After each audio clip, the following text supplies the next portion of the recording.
Lucas POV. Hindi ko alam pero nakaramdam ko'y familiar ako sa dating tinatahak namin. Maging sumpuan na kami pumasok sa parang tunnel. Nakakonekta pala sa isang underground building na hindi ko inakala na posible pala. Kaya pala hindi mahanap ng mga tauhan ko sa Alondra at maging ang private investigator ko ay dahil kakaiba ang lugar kung saan nagtatago to. Welcome to my dear sister sanctuary. Baling sa akin ni Aldrich. I know this place. I've been here before. Wala sa sarili na sabi ko. Pamilyar sa akin ang lugar at hindi ko masabi kung bakit. Pero alam ko sa sarili ko na nakarating na ako dito. Base na rin sa entrance na nakikita ko. Stay here. Baka hindi tayo pagbuksan ni Alondra kapag nakita ka. Mali ko kung anong ginawa mo at pinagtataguan ka ng kapatid ko. Kilala kong ugali ng isang yan. Sigurado ako nagtatampo sa'yo kaya nagtatago dito. Seryoso na sabi ni Aldrich. Mukhang may punto siya. Base na rin sa huling tagpo na nakausap ko sa Alondra. Alam ko na hindi naging maganda ang paghihiwalay naming dalawa, kaya basta na lang siya umalis na walang paalam sa akin noon. Nakamasid lang ako kung paano bumukas ang automatic na sliding door. Kumaway si Aldrich sa akin, hudiyat na bumaba na ako kaya mabilis na akong lumabas sa sakyan at sumunod dito. Lahat ng nasa paligid ay pamilyar sa akin. May mga tagpo na tila nakikita ko na bahagi ng nakaraan ko ang bumalik sa alaala ko na alam kong hindi ako dinadaya ng imahinasyon ko. Ibig sabihin ba nito? Ay ako pa rin nakasama noon ni Alondra? Pero nakalimutan ko yon dahil tanging huling pangyayari bago ko pinatay ang tanging alaala na bumalik sa akin na magising ako muli. Why are you here, Aldrich? Masungit na tanong ni Alondra na may hawak na mag. I'm with him. Turo ni Aldrich sa akin. Hindi agad ako napansin ni Alondra dahil nasusulok ako. Nagmamasid habang pilit ni inaalala ang iba pang detalye ng mga tagpo na bumalik sa alaala ko. Bakit magkasama kayong dalawa? Anong kailangan nyo? Walang emosyon na magkasunod na tanong ni Alondra sa amin ng kapatid niya. Tumingin sa akin sa Aldrich at nagkibit balikat na tila nagsasabi na akong sumagot at magpaliwanag. Ano? Tanong ulit ni Alondra na magkasalikop ang dalawang braso habang nakataas ang kilay. Napalunok na lang ako at hindi makapagsalita. Bigla inatahimik ako nang dumapo sa akin yung matalim na mga mata nito na nagsasabing, "Huwag ako magkakamali ng sagot dahil kung hindi ay lagot ako." Ano kasi? Nautal niya sagot ko. Nakangisi sa sulok ang kapatid ni Alondra na akala mo'y nanonood ng isang magandang palabas at kaaya-aya sa mata ng nakikita. Now what? Akala ko ba may surprise ka kay Alondra? Parang gusto ko nang batukan ng kapatid niya. Pahamak din kasi siya. Kita na nga na parang tigre na malalapang kapatid niya. Sumabat pa. Let's talk, Alondra. Sabi ko matapos salubungin ang matalim ng mga mata nito. Diba sabi mo, ayaw mo ko makita kaya nanahimik ako dito? Tapos ngayon nandito ka? Mataray na sabi nito. Luke, marami akong kailangan na itanong sa iyo, Alondra. Kung galit ka sa akin dahil sa nangyari noong pumunta ka sa apartment ko, I'm sorry. I apologize for my rude behavior, but please, let me talk to you, kahit ngayon lang. Pakiusap ko. Sumikilangan ka nga sa akin, kaya ka narito. Napayoko na lang ako dahil totoo ang sinabi niya. Ako nga naman na may kailangan sa kanya at kung hindi dahil doon, ay imposible na narito ako sa harap niya ngayon. Bakit narito ka pa, Aldrich? Siya ang may kailangan sa akin at hindi ikaw. Umuwi ka na nang hindi ka nakikinig sa usapan ng iba. Tapos sigurado na i-chichismis mo ako kay Mommy. Gusto ko matawa sa kamalitahan na babaeng kaharap ko. Napakamaldita talaga nito na maging ang kapatid ay hindi nakapalag at kumamot na lang sa batok. Hinatid ko lang yan. Utos si Mommy eh. Bahala na nga kayong dalawa dito. Ikaw, sasama ka na ba pa uwi? Baling nito sa akin. Umiling ako bilang sagot na tanong nito, kaya tinawanan na lang ako na tila nagbabanta na may posible may hindi maganda mangyari sa akin sa kamay ni Alondra. Bahala ka. Kapag pinalayas ka ni Alondra, maglakad ka pa uwi. Seryoso na sabi nito sabay talikod at lumabas sa pintuan na wala sa paningin ko. Tunog ng sasakyan na lang ni Aldrich ang sumunod na narinig ko na agad ding naglaho. Matapos sa pinasibad nito na mabilis ang sakyan pauwi sa kanila. Iginala kong paningin ko sa buong paligid. Partikular sa sofa na alam ko na pamilyar ako dahil dito ko naranasan ang sikmuraan ng daddy ni Alondra. Tama. Malinaw na naalala ko ang tagpo na yon. Dito mismo sa lugar ko saan ako nakatingin. Walang imik sa Alondra, nakamasid at nakikiramdam lamang sa akin habang abala ang mata ko na inililibot ang buong sala na naabot ng paningin ko. What's on your mind? Bigla itanong ni Alondra mula sa likuran ko. Nakapunta na ako dito sa lugar na to dati pa. Hindi ba, Alondra? Tanong ko na nilingon ito. Yes, bago tayo lumipat sa penthouse. Dito muna tayo tumira noon. Sagot ni Alondra. Tumango ako. Alam ko na nagsasabi siya ng totoo. Dahil yun din ang nakikita ko sa biglaang alaala na pumapasok sa memorya ko. Saan pa ako dati pumupunta at nakitira noon? Muli ay tanong ko. Sa isang apartment sa Sampaloc. Tapos nagtatrabaho ka sa isang restaurant. Yun ang may kailangan kong impormasyon. Sinot ako noong mga panahon na hindi pa nagigising ang alaala ko bilang si James sa katawan ni Lucas. Pero mas importante na malaman ko kung ano talagang meron na memorya ko noong mga panahon na yon. Alondra, I'm sorry kung sumama ang loob mo sa akin. Believe me, ayaw lang kitang mapahamak. Maraming nangyari sa akin. May mga mahalagang tao sa buhay ko ang nawala at hindi ko gugustuhin mapahamak ka ng dahil sa akin. Sabi ko na nakatitig sa mukha nito. Hindi ko inaasahan na biglang pagyakap na mahigpit ni Alondra sa akin. Yakap na naging dahilan para bumilis ang tibok ng puso ko. Hindi ko tuloy napigilan ang sarili ko na huwag gumanti ng yakap dito habang hinahagod ng kanang palad ko ang mabango at malambot na buhok ni Alondra. Mas mabuti na huwag ka na mag-sorry para hindi ko naisipin pa ang tungkol doon. Tama na't sapat sa akin na narito ka na ulit at nagawa mong balikan ako dito. I miss you, Lucas. Napapikit ako ng lalo ni Alondra nang higpitin ang pagkakayakap sa katawan ko. Aaminin ko, na-miss ko rin sa Alondra. Ang hirap sikilin at labanan ng ganitong damdamin. Pero sinikap ko na baliwalain dahil kailangan para sa seguridad at kaligtasan niya. Mas lalo ko lamang siyang ilalagay sa kapahamakan oras na hinayaan ko siyang makalapit sa akin at magkaroon ng ugnayan gaya nito. Pero heto, dala ng pagkakataon at dahil kailangan ni ako rin ng kusang lumapit sa kanya. I hate this kind of situation na wala akong pagpipilian. Sa ngayon sa Alondra lamang ang meron ako. Pero heto, at hindi ko rin kayang panindigan ang naunang naging pasya ko. Tamang-tama, I'm preparing something. Pwede na dito ka na kumain. Sabi ni Alondra nang bumitaw sa akin. Napangiti ako. Mukhang marunong na sa kusina sa Alondra dahil proud at masaya itong sabihin ang ginagawa nito.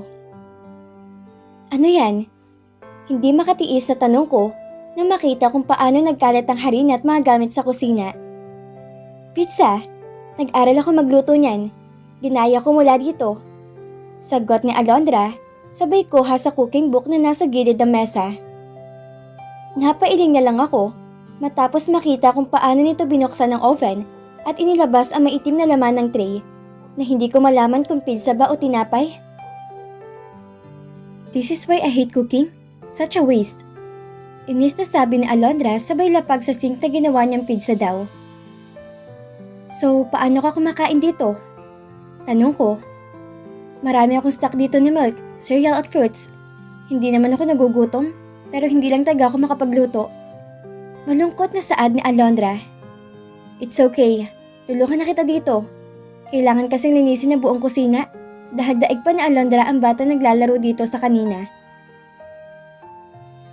Parang walang nangyari na iwasan at tampuhan sa pagitan namin na magkatulong kaming naglilinis ng kusina hanggang sa makatapos.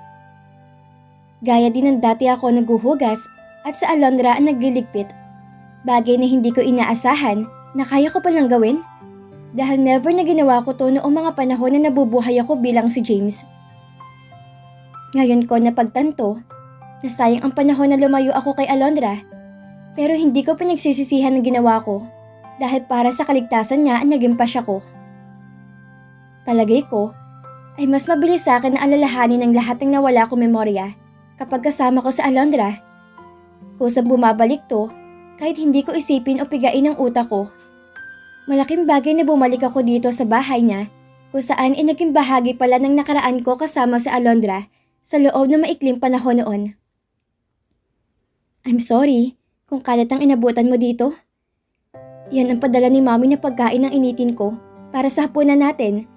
Maligo ka na lang, ang dungis mo na tuloy. Nasa wardrobe mo pa rin ang mga damit mo. Pili ka na lang. Sabi pa ni Alondra. Hindi ko alam kung saan ang silid ko nasaan ang damit na tinutukoy mo, Alondra. Saad ko, natigilan ito at tumitig sa mga mata ko. Ibig sabihin ba niyan? Hindi pa bumabalik ang lahat ng alaala mo? Umiling ako bilang sagot sa tanong niya dahil hindi ako halos makasagot habang nakatitig sa akin ang maganda niyang mga mata. Sige, samahan kita. Let's go. Agad na sumunod ako kay Alondra nang humakbang to palabas ng kusina. Lahat ng nakikita ko'y pamilyar sa akin, maging ang malaking larawan ng pamilya niya na nakakabit sa hallway ng bahay ni Alondra. Here, dito dati ang room natin. Sabi nito nang pumasok kami sa isang silid. Hindi nakaligtas sa akin ang maikling detalye na sinabi ni Alondra. Ang marinig ko ang natin, ang ibig sabihin ay magkatabi kami matulog noon ni Alondra dito. Napapikit ako. Mukhang mas komplikado pa to kaysa sa bagay na iniisip ko. Hindi ko akalain na malalim pa lang pinagsamahan namin ni Alondra. Kaya't mahirap at masakit sa kanya ang biglaang pagdayoko at pag-iwas matapos na hindi makaalala. Maligo ka na. Ako nang bahala sa isusuot mo para makakain na tayo. Nagugutom na rin kasi ako. Sabi pa nito. Sinunod ko ang sinabi ni Alondra dahil ayaw kong bigyan ng kahit katiting na ideya sa Alondra na narito lang ako para makaalala. Iyon ang unang dahilan ko kaya hinanap ko siya. Pero nagbago yun nang tumapak ako at makapasok ako dito sa bahay niya. Na dati pala kasama ko siya sa mga panahon na iba pa ang laman ng memorya ko at hindi pa bumabalik ang dating alaala na meron ako. Hindi ko tuloy maiwasang isipin kung hanggang saan ang relasyon na meron kami ni Alondra. Dahil base sa nakikita ko ngayon, ay magsama pala kami na para mag-asawa. Napamura na lang ako dahil panay ang hanap ko sa nakaraan ko habang magulo ang buhay at isip ko. Pero sa Alondra lamang pala ang sagot sa bawat katanungan na meron ako. Marami siyang alam sa pagkatao ko, maging sa mga detalye ng kalaban ko dahil naging mahalagang bahagi pala siya ng buhay ko. Kung sana nagtiwala ko sa kanya una pa lang, ay mas naging madali pa sanang lahat. Kaya lang dahil anak siya ni Iverson, ay baliwala ang lahat ng hindi ko siya pinagkatiwalaan. Ano man ang mangyari, sa huli ayaw ko kasing masaktan sa Alondra. Mabuting tao siya, kaya ngayon nakapagpasya na ako. May kinalaman man si Everson Flores o wala sa pagkamatay ko noon, ay hindi ko isusuko sa Alondra. Siya lamang ang tanging magandang nangyari sa akin ngayon, at hindi ko sasayangin na pati siya mawala sa akin ng tuluyan. Kung kinakailangan na itago ko siya dito sa safe house niya, habang buhay, gagawin ko. Masiguro ko lang naligtas siya at hindi mawawala sa akin, gaya ng kinatatakutan ko. Lumabas ako ng banyo na naabutan kong nakapatong ang damit na isusuot ko sa ibabaw ng kama. Tama ang sinabi ni Alondra na marami akong damit na narito sa wardrobe dahil mga pambahay at pantulog din ako nakita sa loob ng cabinet at drawer nang buksan ko to. Iginala ko ang paningin ko sa paligid at ramdam kong kaugnayan nito sa akin. Ang sarap sa pakiramdam na feeling ko'y nakauwi na ako sa bahay ko, sa totoong tahanan ko. Dinner is ready! Nakangiti na sabi ni Alondra nang pumasok ito.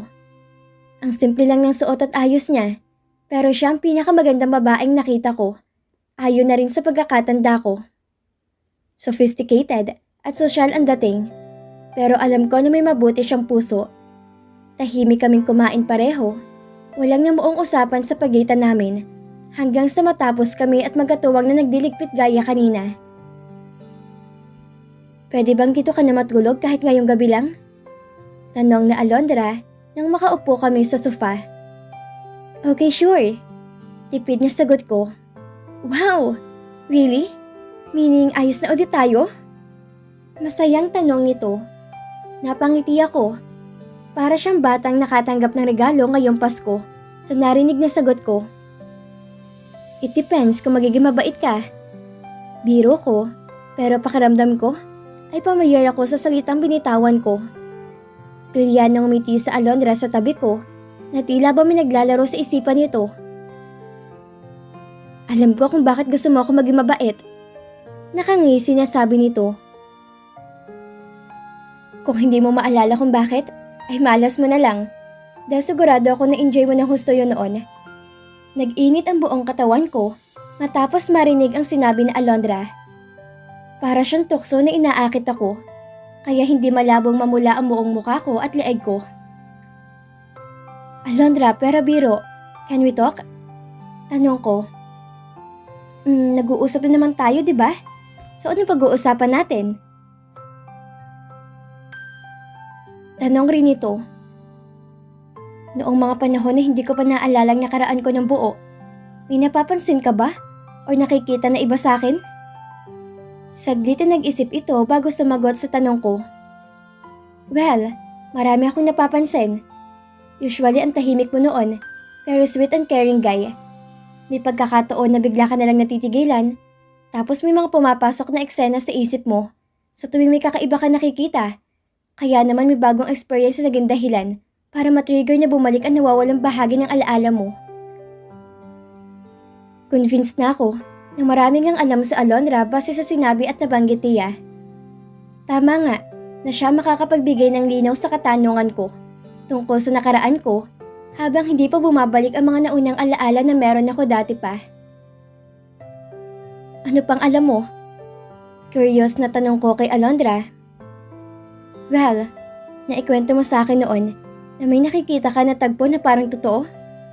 For example, noong sumugod si Rafa sa front gate na nasa bakanting lote na pinasukan natin noon, kasama mga tauhan niya matapos sasundan niya tayo at tinangkang pasukin dito. Pero hindi nangyari dahil hindi nila inaasahan na wala sila makikita na mabuksan ang malaking gate. Sabi mo noon habang pinapanood natin sila sa monitor, ay nakita mo na may lalaking hinarangan ng 4 na itim na sakyan at sa pilitan na dinukot. Para itong buhay na alaala, base na rin sa kung paano mo to ikwento at sinabi noon. Nakita mo buong pangyayaring yon hanggang sa dinala ka kung saan ng lalaki. Sinabi mo rin na may tagpo na nakikita mo na bumabalik sa alaala mo na gustong patayin ni Guy kaya takot na takot ka noon. Basta, marami pang pagkakataon na bigla ka na lang natitigilan tapos kung ano-ano pang nakikita mo. Akala ko nga dati ay may third eye ka at nakikita ka ng mga hindi pangkaraniwan na mga tagpo at eksena. Pero na-convince ako na baka part ng alaala mo yon na magising ka't hindi mo na maalala at ibang sinasabi mong bahagi ng buhay mo. Nagilty tuloy ako. Hindi ko alam kung tama ba niya sabihin ko kay Alondra ang totoo. Natatakot ako dahil iniisip ko kung willing ba siyang paniwalaan ako. Gayong alam ko na imposible ang nangyari sa akin sa mga mata ng maraming tao. Alondra, naniniwala ka ba na posibleng reincarnation? Tanong ko dito. Base kasi sa sinabi na Alondra, ay malinaw na katibayan yun na nakikita ko pa rin ang nakaraan noon, kahit hindi ko to lubusan na naaalala. I don't know. Wala akong idea na ganyan. Saka wala pa naman ako nakausap na makakapagpatunay na totoo nga yan. Besides, para sa aming mga doktor na nag-aral ng medisina, ay magkaibang explanation ng haka-haka at ng siyensa. Paano kung sabihin ko sa iyo na kaya kong patunayan na totoo yon at ako mismo malaking katibayan na nangyayari nga ang ganon? Maniniwala ka ba? Seryoso na tanong ko, pero tinawanan lang ako nito. Ang creepy ng topic mo, sabi ni Alondra sabay tawa. Paano mo patutunayan na totoo nga yan at hindi gawa-gawa lamang ng kwentong barbero kung buhay na buhay ka? Isang malalim na buntong hininga ang pinakawalan ko habang nagtatalong isip ko kung dapat ko bang sabihin kay Alondra tungkol dito. Hindi ko alam kung maniniwala ka at gugustuhin mong paniwalaan ako. But it's true. Ako si James Miguel Suarez, ang ama ni Lucas, na nabuhay muli sa katawan niya. Malakas na tawa ni Alondra ang narinig ko na siyang pumutol sa dapat sana'y sasabihin ko pa. Wait lang ha? Ibig mo sabihin ay ikaw si James na ka-business partner ng daddy ko at hindi talaga si Lucas? Hindi makapaniwala na tanong ito. Yes, tipid na sagot ko lang dahil nasa amused na mukha ni Alondra nakatitig ang mga mata ko. Mabuti pa matulog na tayo, Lucas. Baka kulang ka lang sa tulog, kaya kung ano-ano na lang sinasabi mo. Isa pa, kakaiba ang prank mo ha? Tumatawa na sagot ni Alondra. Hindi ako umimik at tumahimik na lang. Ito na nga bang sinasabi ko? Kaya nag-aalangan ako na sabihin kay Alondra. Dahil maging ako hirap unawain noon ng lahat, kahit ako mismo nakaranas nito. Kaya hindi na ako magtataka kung bakit ganun ang responsive niya sa akin ngayon. Hey, seryoso ka? Bigla itanong ni Alondra na tumigil sa pagtawa sa tabi ko. Mukha ba akong nagbibiro? Seryoso na sagot at tanong ko. Oh my God! For real? Hindi makapaniwala na tanong pa ni Alondra dahil mukhang ngayon lang nagsing in sa isipan niya ang sinasabi ko. Huwag mo na isipin ang tungkol dyan at tulog na tayo. Iwas na sagot ko. Ang daya, ang bilis naman magbago ng mood mo. Dapat pala kanina sinakyan ko na agad ang prank mo. Ginulo ko lang ang buhok nito dahil nagiging makulitan naman sa Alondra. Ewan ko ba, pero anong sabihin niya ay ayos lang sa akin at himala na mahabang pasensya ko. Hindi gaya noon na konting kibot ay nakakasigaw dahil mainitin ang ulo ko. Tara na nga, puro kabiro. Aya ko. Sa isang magara na pintuan kaharap ng silid na ginamit ko kanina na maligo ako kami humantong. Hindi na ako nagtanong at hinayaan na lang sa Alondra. Tutal, bahay naman niya to. Maliligo lang ako saglit. Feel at home, okay? Nakangiti na paalam ni Alondra sabay pasok sa isang pintuan. Naupo na lang muna ako sa sofa na narito sa paanan ng kama ni Alondra. Pilit na inaalala kong panahon na kasama ko sa Alondra, pero ang tanging tungkol sa mga taong nanakit sa akin ang malimit na makita ko. Nakapikit na nag-iisip ako ng susunod na gagawin ko nang bumukas ang isa pang pintuan katabi ng banyo kung saan si Alondra pumasok kanina. Awang ang labi na napatitig ako sa napakagandang babae sa harap ko. Napaka-sexy niya sa itim na pantulog na suot niya, dahilan para lumitaw ang magandang hugis at sukat ng katawan ni Alondra. Let's sleep? Sabi ko, sabay tayo, dahil baka hindi ako makapagpigil ng tuluyan at baka mahata ko siya at kung ano magawa ko.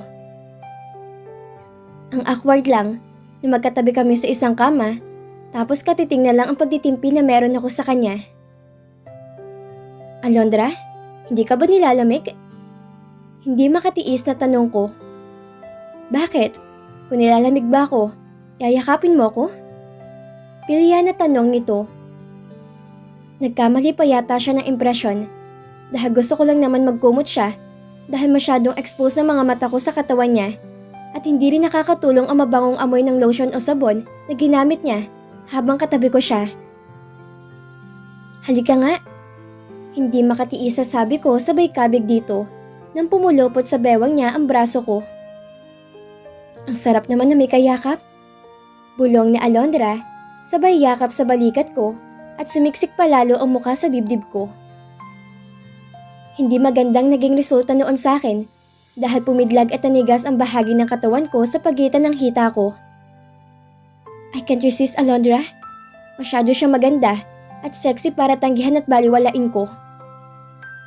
Umungol lang ito ng pisilin ko ang bewang niya hanggang sa napunta ang kamay ko sa balakang at naka-expose sa magandang hita nito.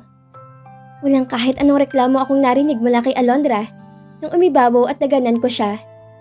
Ngayon ko naramdaman kung gaano ko na-miss ang babaeng yakap ko matapos ang isang buwang mahigit na hindi ko siya nakasama. Tanging ungol nito ang narinig ko, nagigil na siniil ko siya ng halik na kanina ko pa gustong gawin sa kanya.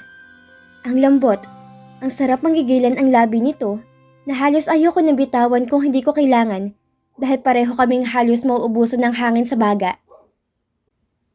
I miss you. Bulong ko habang panay ang patak-patak na halik sa labi nito. Dapat pala noon pa ako hindi nagpakita sa'yo para hinanap mo agad ako. Nakanguso na sagot ni Alondra. Natawa at nailing na lang ako. May point siya. Pero kung sakaling noon nga nangyari ang bagay na yon, ay baka sakali na wala ako dito ngayon dahil wala ko nakikita na dahilan noon para hanapin siya. Lalo na ang tanging gusto ko noon ay ang lumayo siya sa akin para rin sa kaligtasan niya. Hinayaan kong sarili ko na palayain ang nararamdaman ko. Bakit ko pa sisikilin? Kung heto ko, masaya.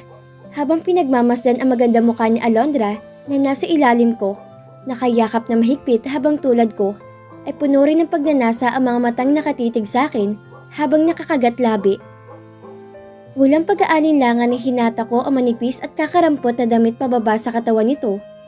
Lalo tuloy ako nang gigil na makita ko magandang hugis nito na agad sinapoy gigil na nilaro ko. This is mine. Mine alone. Bulong ko.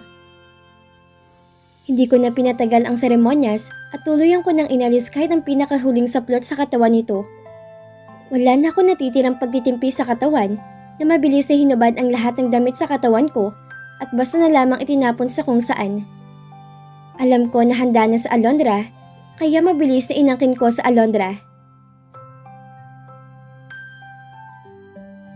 At dito na po nagtatapos ang kabanata ng ating kwento.